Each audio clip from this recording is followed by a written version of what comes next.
Right, so last time we registered a domain name and we sorted out our hosting. So what we need to do now is to install WordPress.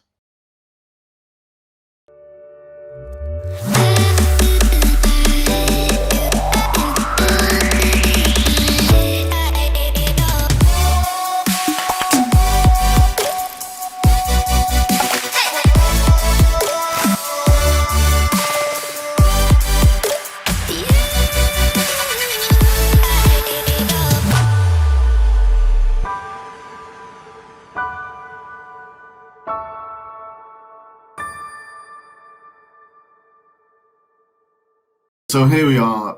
This is the WordPress.org site, and it just tells you all about WordPress. And we discussed last time that we're going to use this as the platform to build your site on. And there are many reasons for doing that. The main one is that it can do pretty much anything that you want it to do, and everything you want it to do. It's very flexible. It's open source, so there are many ways of customizing it, and a lot of bright people making it better every day. And just as evidence of that, they can claim that it's trusted by the best, and that 41% of the world's websites are now based on WordPress. So that shows you that you're backing a good horse. So how do you install it?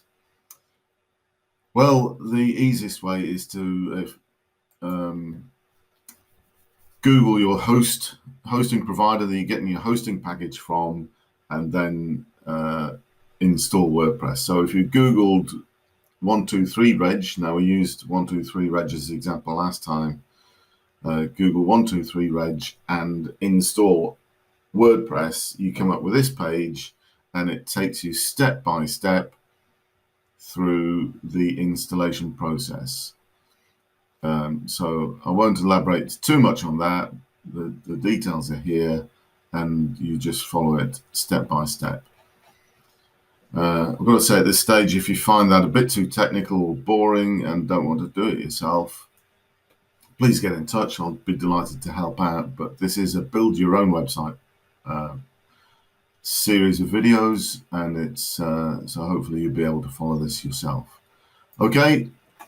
Once we've installed WordPress, the next stage is to install a theme that on top of a WordPress. So the best analogy for that is if you think of a house, WordPress is the bricks and mortar. It's the walls, and it divides up the house into rooms.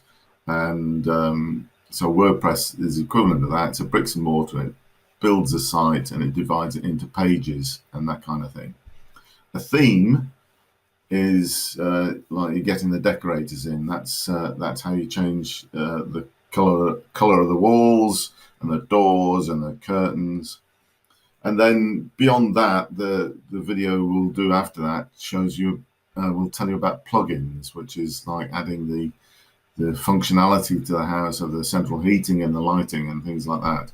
So the plugins would be the bits of software that give you extra functionality. So we've installed WordPress. That's it for today. And next time we'll look at choosing a theme.